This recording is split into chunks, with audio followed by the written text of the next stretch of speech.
नमस्कार किसान भाइयों, आज मैं आपको बताने वाला हूं कि जैसे कि आप हमारे चैनल में नए हैं तो कृपया चैनल को लाइक करें, सब्सक्राइब करें और शेयर करें। किसान भाइयों, मैं कुछ दिनों से वीडियो नहीं बना पा रहा था, उसके लिए मैं आपसे क्षमा चाहता हूं। और मैं आज आपको बताने वाला हूं कि अगर आप खुद का पोल्ट्री फीड बना रहे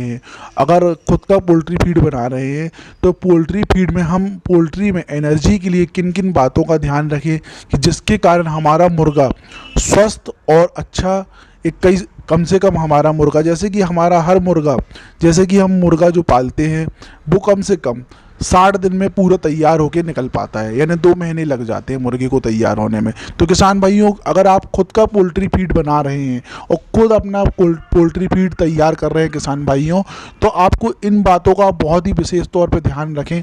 जैसे कि हम कंपनी का पोल्ट्री फीड लेते हैं किसान भाइयों, तो कंपनी की पोल्ट्री फीड में क्या होता है किसान भाइयों कि कुछ ऐसी मिलावटें होती हैं जिसके कारण कि हमारा मुर्गा ग्रोथ नहीं कर पाता है और हमारा हर समय एफसीआर हमेशा बिगड़ता है। तो किसान भाइयों, हमें किन बातों का ध्यान रखना है कि हमारा एफसीआर अच्छा बना रहे, तो आप इन छोटी छोटी बातों का ध्यान रखें।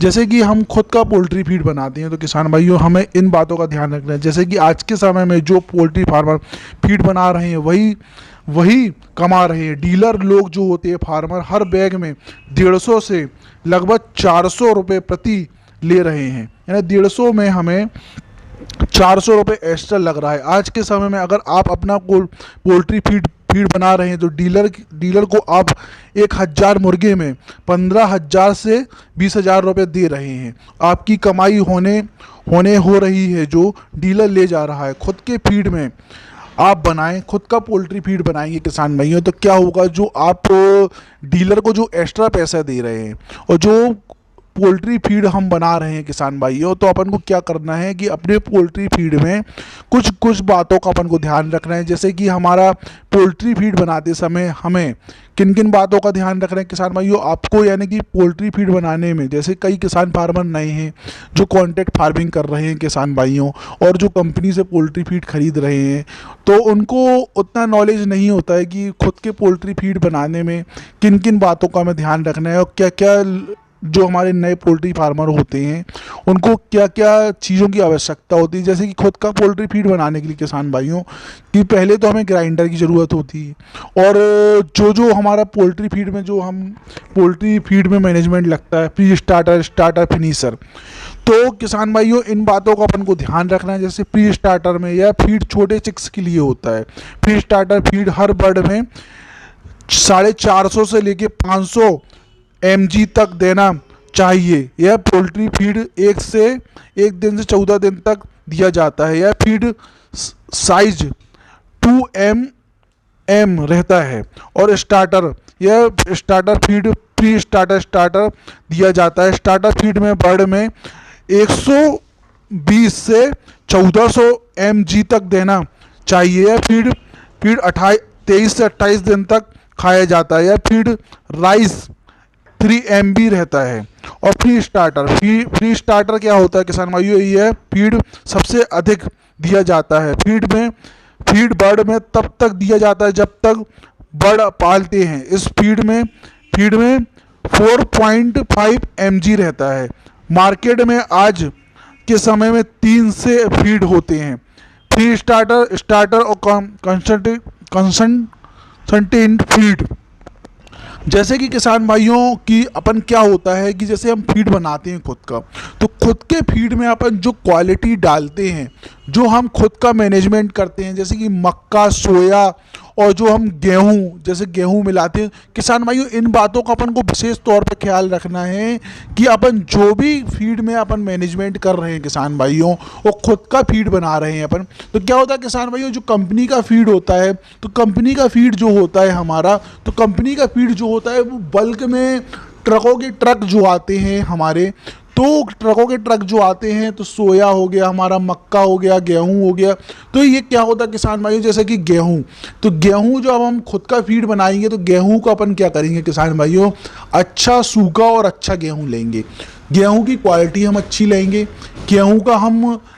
गेहूं की क्वालिटी बहुत ही अच्छी चूज़ करेंगे, क्योंकि हमारा गेहूं सूखा होना चाहिए अच्छा होना चाहिए और साफ़ सुथरा होना चाहिए। और किसान भाइयों क्या होता है, जब कंपनी वाले पोल्ट्री फीड बनाते हैं तो जो गेहूँ इस्तेमाल करते हैं कंपनी वाले, तो कंपनी वाले क्या होता है जो गेहूँ राशन की यूज़ करते हैं, और राशन में जो इनका बल्क में ट्रकों के ट्रक आते हैं राशन से, तो इसमें क्या होता है किसान भाइयों, कुछ गेहूँ सड़े होते हैं, कुछ गेहूँ बास मारने वाले होते हैं, और कुछ गेहूँ की क्वालिटी अच्छी नहीं होती किसान भाइयों, जो कि इनको क्या होता है, इनका फीड जो होता है वो इनको क्या है बड़े लेवल में तैयार करना होता है, तो क्या इनको क्वालिटी से मेंटेनेंस नहीं रहता। जैसे कि मक्का, जैसे कि मक्का हम जो लेते हैं किसान भाइयों, तो मक्के का क्या होता है किसान भाइयों कि हम अपना जब खुद का फीड बनाते हैं, खुद का मैनेजमेंट करते हैं, तो मक्का हम सूखा और अच्छी क्वालिटी का लेंगे। अगर मक्के का रेट जैसे 52 चल रहा है, 53 चल रहा है, तो अपन ये सोचेंगे कि चलो भाई 1-2 रुपये ज़्यादा लग जाए, लेकिन मक्के की क्वालिटी बहुत ही अच्छी होनी चाहिए।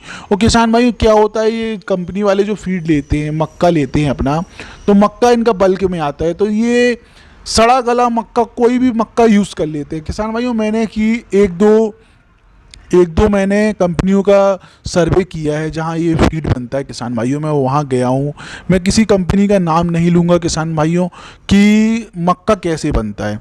तो मक्के में मैं 1-2 कंपनी गया किसान भाइयों, और मैंने वहां सर्वे किया, तो मैंने सर्वे में ये देखा किसान भाइयों कि मक्के में जो फंगस लग जाती है, जो सड़ा मक्का होता है, ये कंपनी वाले क्या होते हैं कि मक्का वहाँ से सस्ता ले लेते हैं किसान भाइयों, और मक्के का फीड जो हमारा बनता है, फीड में जो मैनेजमेंट करते हैं किसान भाइयों, तो मक्के की क्वालिटी ख़राब होती है किसान भाइयों।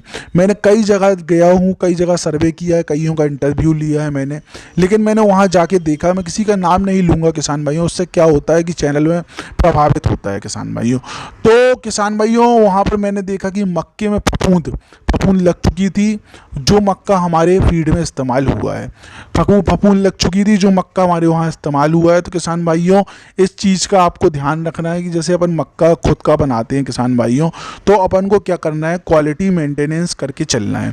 तो जैसे कि हमारा चावल, तो चावल जो हम यूज़ करते हैं अपने पोल्ट्री फीड में, तो क्या होता है किसान भाइयों, जो हमारा खुद का चावल अपन यूज़ करते हैं तो वो अच्छी क्वालिटी का लेके आते हैं, और जो कंपनी वाले जो चावल यूज़ कर रहे हैं किसान भाइयों आज के समय में, तो वो क्या यूज़ कर रहे हैं किसान भाइयों, राशन की चावल यूज़ कर रहे हैं। राशन की चावल में क्या होता है किसान भाइयों, फफूंद लग चुकी होती है, और राशन के चावल इतने गंदे होते हैं कि आप खुद नहीं खाते तो अपने पोल्ट्री को कैसे खिलाएंगे अपन किसान भाइयों। क्या होता है कि पोल्ट्री हमारे एक आवक का स्रोत है, और जो पैसा कमाते हैं उससे हमारा परिवार चलता है। तो किसान भाइयों अपन ऐसा क्यों इस्तेमाल करेंगे किसान भाइयों चावल की, जिससे कारण हमें एफसीआर ना मिले और हमारा एफसीआर बिगड़े और हमारा पैसा ना आए।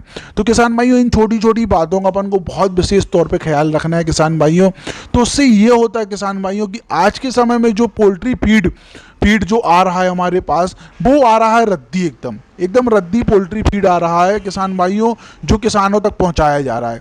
जो कॉन्ट्रैक्ट फार्मिंग कर रहे हैं किसान भाइयों, क्या होता है किसान भाइयों कि वो जो हमसे कॉन्ट्रैक्ट फार्मिंग करा रहे हैं, हम कह रहे हैं सुगना वाले हो गए या आईबी वाले हो गए या कोई भी कंपनी वाले हो गए, वो क्या है बच्चे देते हैं, दवाई मेडिसिन देते हैं, लेकिन क्या है पोल्ट्री फीड का जो मैनेजमेंट होता है वो किसी लोकल आदमी से परचेस करते हैं।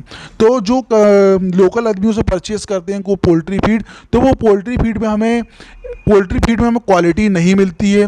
पोल्ट्री फीड में क्वालिटी नहीं मिलने के कारण हमारा एफसीआर बिगड़ता जा रहा है। कई किसान पोल्ट्री फार्मर ऐसे हैं जिनका पोल्ट्री फार्म बंद हो चुका है, वो बहुत ज़्यादा घाटे में जा रहे हैं, और क्या होता है कॉन्ट्रैक्ट फार्मिंग कर भी रहे हैं तो उनके ऊपर रिकवरी निकल रही है किसान भाइयों। ऐसे कई पोल्ट्री किसान हैं जिसके कारण मेरे पास फ़ोन आए, सर कि आप ऐसी वीडियो बनाइए जिसके कारण किसान फार्मरों की आंखें खुल जाएं और खुद का पोल्ट्री फीड बना के वो मैनेजमेंट करें। तो किसान भाइयों आज मैं आपको इसी बात का अंदेशा दे रहा हूँ, इसी बात को मैं समझाने की कोशिश कर रहा हूँ।